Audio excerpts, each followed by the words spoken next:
Millet Marvels, changing the way world eats by Tenali Double Horse.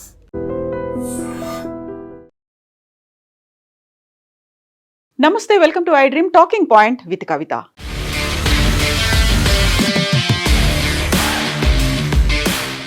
Telangana Rashtra Samithi తర్వాత పేరు మార్చుకొని భారత రాష్ట్ర సమితి అయిన తర్వాత అతిపెద్ద కుదుపు, ఒక సంచలనం చోటు చేసుకుంది. అది బీఆర్ఎస్ అధ్యక్షుడు కేసీఆర్ అండ్ ఎమ్మెల్సీ కవితకి సంబంధించి సస్పెన్షన్ వేయడం అనేది. యాక్చువల్ గా ఇందుకు సంబంధించి అతిపెద్ద వార్తలు కావచ్చు, దానికి సంబంధించినటువంటి ఇంటర్నల్ గా బోల్డ్ అంత సస్పెన్స్ అయితే కొనసాగుతూ వచ్చింది. ఎందుకని కవిత మీద ఇప్పటిదాకా చర్యలు తీసుకోలేదు? ఒకవేళ కవిత కాకుండా ఆ ప్లేస్ లో ఇంకే లీడర్ అయినా ఉంటే అర్ధరాత్రి అయినా సరే అప్పటికప్పుడు కేసీఆర్ ఒక నిర్ణయం తీసుకుంటారు, పార్టీ నుంచి బహిష్కరిస్తారు, లేకుంటే సస్పెన్షన్ వేటు వేస్తారు.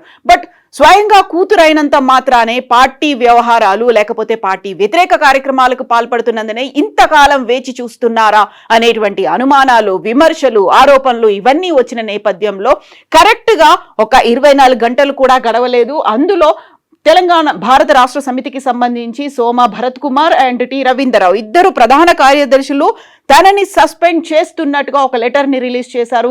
భారత రాష్ట్ర సమితి లెటర్ హెడ్ మీద వచ్చింది.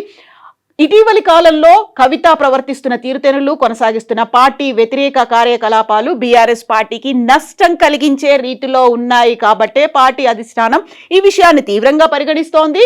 ఆ పార్టీ అధ్యక్షులు కేసీఆర్ కవితను తక్షణం పార్టీ నుంచి సస్పెండ్ చేస్తూ నిర్ణయం తీసుకున్నారు అనేటువంటి వార్త. ఆ తర్వాత కవిత ఇప్పుడు ఏం చేయబోతోంది? కేవలం పార్టీ నుంచి సస్పెన్షన్ కాదు, బహిష్కరించాలి అనేటువంటి మాట వినిపించినటువంటి నేపథ్యంలో ఇప్పుడు కవితని సస్పెండ్ చేసిన తర్వాత కవిత తనంతట తానుగా పార్టీకి ప్రాథమిక సభ్యత్వానికి రాజీనామా చేస్తారు. ఎట్ ద సేమ్ టైం తనకున్నటువంటి ఎమ్మెల్సీ పదవి ఏదైతే అక్కడ స్థానిక సంస్థల దగ్గర నుంచి వచ్చినటువంటి ఎమ్మెల్సీ పదవి ఉందో బీఆర్ఎస్ పార్టీ తరఫునే అది ఉంది కాబట్టి దానికి కూడా రాజీనామా చేస్తారు అనేటువంటి వార్తలు వినిపిస్తున్నాయి. ఎట్ ద సేమ్ టైం తను సరికొత్త పార్టీని పెట్టబోతున్నారు అనేటువంటి వార్తలు కూడా. యాక్చువల్ గా తను పార్టీ నుంచి బయటకు వచ్చిన తర్వాత కాంగ్రెస్ వైపు చూస్తారా లేకుంటే బీజేపీ వైపు వెళ్తారా అనుకున్నప్పుడు అటు కాంగ్రెస్ కావచ్చు ఇటు బీజేపీ కావచ్చు చాలా క్లియర్ గా మాటలు చెప్తున్నాయి. మేము కవితని తీసుకునే ప్రసక్తే లేదు, మేము మా పార్టీలోకి ఆహ్వానించము అనేది. యాక్చువల్ గా కవిత బయటికి వచ్చేస్తే కాంగ్రెస్ లో చేరుతారు. రేవంత్ సర్కార్ లో ఒక మంత్రి వర్గంలో కూడా తను స్థానం సంపాదిస్తారు అనే వార్తలు వచ్చిన నేపథ్యంలో తను కాంగ్రెస్ కానీ బీజేపీ కానీ వెల్కమ్ చెప్పేటువంటి పరిస్థితుల్లో లేదు. దీనికి సంబంధించి డిఫరెంట్ ఒపీనియన్స్ కావచ్చు, రాజకీయంగా భిన్నమైనటువంటి అభిప్రాయాలు ఉన్నప్పటికీ కవిత మరి కాసేపట్లో తీసుకోబోయేటువంటి నిర్ణయం ఎలా ఉండబోతోంది? ఫస్ట్ తను రాజీనామా చేయబోతున్నారు ప్రాథమిక సభ్యత్వానికి.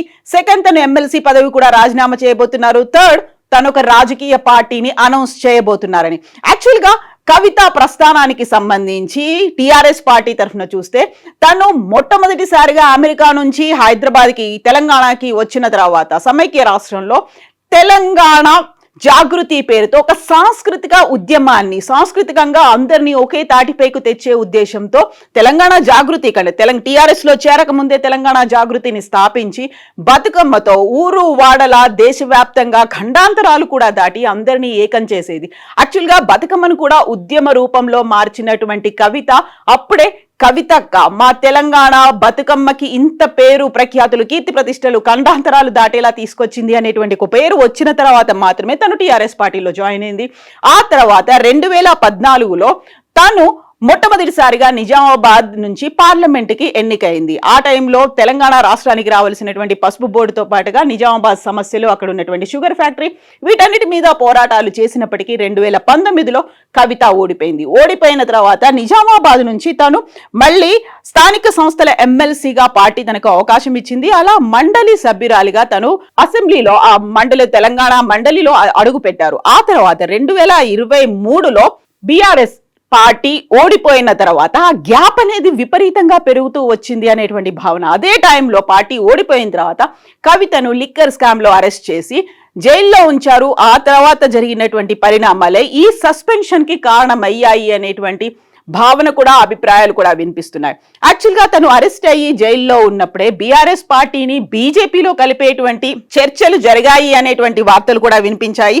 బెయిల్ పై విడుదలై బయటికి వచ్చిన తర్వాత తను పార్టీ కార్యక్రమాలకి చాలా దూరంగా ఉన్నారు. తను మొండిని, జగమొండిని, కేసీఆర్ కూతుర్ని తనేంటో చూపిస్తాను అనేటువంటి మాట ఢిల్లీ వేదికగానే బెయిల్ పై విడుదలైన తర్వాత కవిత చెప్పారు. ఆ తర్వాత సడన్ గా భారత రాష్ట్ర సమితి ప్రభుత్వంలో సామాజిక న్యాయం జరగలేదు అనేటువంటి మాటని ఒక బాంబులా పేల్చారు. అంటే 10 ఏళ్ల పాటు బీఆర్ఎస్ ప్రభుత్వంలో సామాజిక న్యాయం జరగలేదు, బీసీలకు అన్యాయం జరిగింది కాబట్టి నేను బీసీల తరఫున పోరాడతానంటూ బీసీలకు సంబంధించి రౌండ్ టేబుల్ కాన్ఫరెన్సులు కావచ్చు, లేకుంటే బీసీ లీడర్లని తను కలవడం కావచ్చు, జిల్లాల వారీగా సమావేశాలు కూడా ఏర్పాటు చేసింది.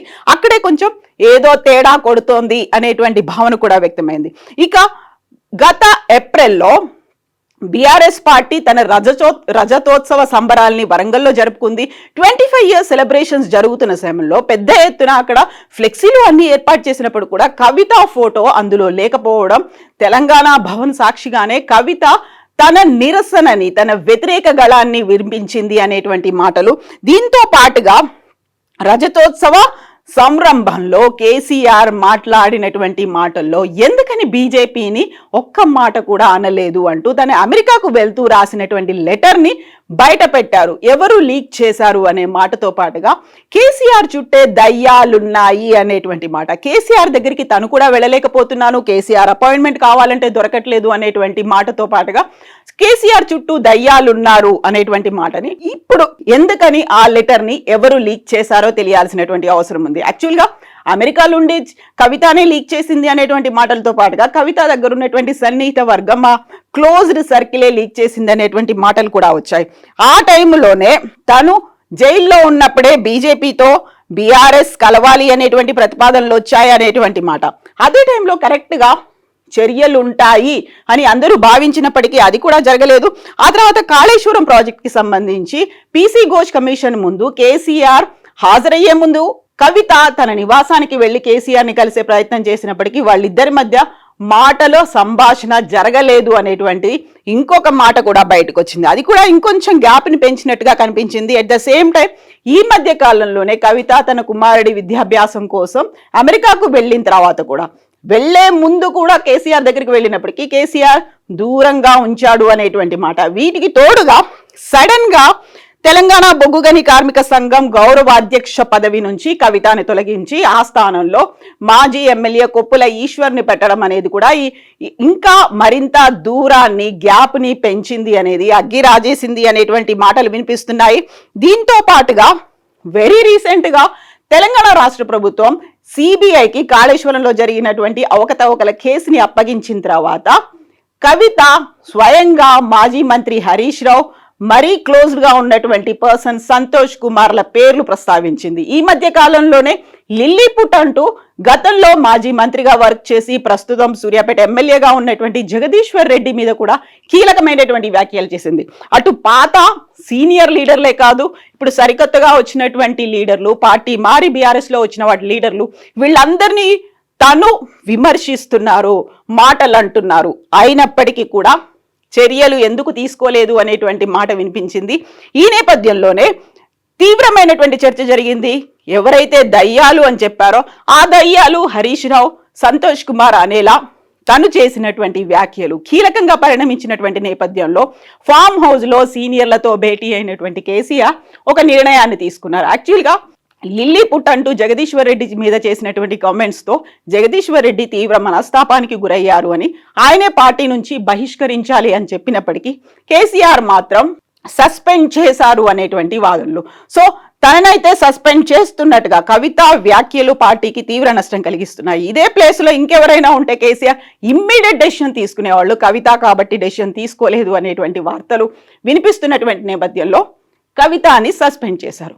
Then what next? కవిత ఏం చేయబోతోంది? కవితకి సంబంధించి ఆల్రెడీ తెలంగాణ జాగృతిని తను ఈ మధ్యన మళ్ళీ ఎక్స్పాన్షన్స్ చేస్తున్నారు. గతంలో వివిధ విభాగాలని రద్దు చేసినప్పటికీ తెలంగాణ జాగృతిని ఇప్పుడు రివైవ్ చేసే పనిలో ఉన్నారు. ప్రతి ప్రెస్ మీట్ ని తెలంగాణ జాగృతి ఆఫీస్ నుంచే మాట్లాడుతున్నటువంటి కవిత ఇప్పుడు సడన్ గా తన పార్టీని కూడా అనౌన్స్ చేస్తారని వినిపిస్తోంది. ఆల్రెడీ తెలంగాణ జాగృతి ప్రజల్లోకి వెళ్ళి ఉంది కాబట్టి తెలంగాణ జాగృతి పేరుతోనే తను ఒక పార్టీ అనౌన్స్ చేస్తారని కాదు, తెలంగాణ బహుజన రాష్ట్ర సమితి అనే ఒక పేరుంటుంది, లేకపోతే తెలంగాణ భారత రాష్ట్ర సమితి, ఇలా ఈ పేర్లను పెడుతోంది. ఈ 3 రకాల పేర్లు అయితే వినిపిస్తున్నాయి. యాక్చువల్గా కవిత ఏం చేయబోతోంది? ఈ 3 రాజకీయ పార్టీలకి తోడుగా ఇంకొక కొత్త పార్టీ పెట్టబోతోందా? గతంలోనే తీన్మార్ మల్లన్న కవిత మీద చేసినటువంటి వ్యాఖ్యలు కావచ్చు, ఆ వ్యాఖ్యలకి బీఆర్ఎస్ పార్టీ తరఫున ఎలాంటి ఖండన రాలేదు. తీసుకోవాల్సినటువంటి చర్యల గురించి కావచ్చు, తీన్మార్ మల్లన్న మీద విపరీతమైనటువంటి నిరసన కార్యక్రమాలు చేయాల్సి ఉన్నప్పటికీ చెయ్యలేదు అనేటువంటి భావన కవితలో ఉన్నందువల్లే ఈ గ్యాప్ అనేది పెరిగిపోయింది అనేది. యాక్చువల్గా ఇప్పుడు నెక్స్ట్ ఈ 3 పేర్లలో కవిత ఏ పేరుతో తన పార్టీని అనౌన్స్ చేయబోతోంది?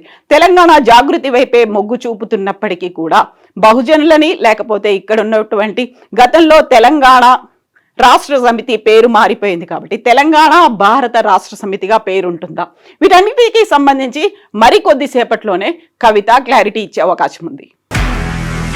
నిజంగా ప్రస్తుతం ఉన్నటువంటి సమాజం దేనికి ప్రయారిటీ ఇస్తుంది? ఆర్థిక సంబంధాల చుట్టూ మాత్రమే తిరుగుతుంది. మళ్ళీ ఎన్నికలంగానే చాలా విరక్తి కలుగుతాం. మంచి అనిపిస్తుంది కదా, లేడీస్ కూడా ఛాలెంజింగ్ జాబ్స్ చేసినప్పుడు చాలా బాగుంటది. ట్రాఫిక్ అసిస్టెంట్స్ గా నియమించిన ట్రాన్స్జెండర్స్ అందరితో సాల్యూట్ చేయించుకుంటున్నారు. ఫుడ్ డెలివరీ ఇవ్వటానికి వెళ్ళినటువంటి డెలివరీ బాయ్ అనిల్ పై కళ్ళ ముందు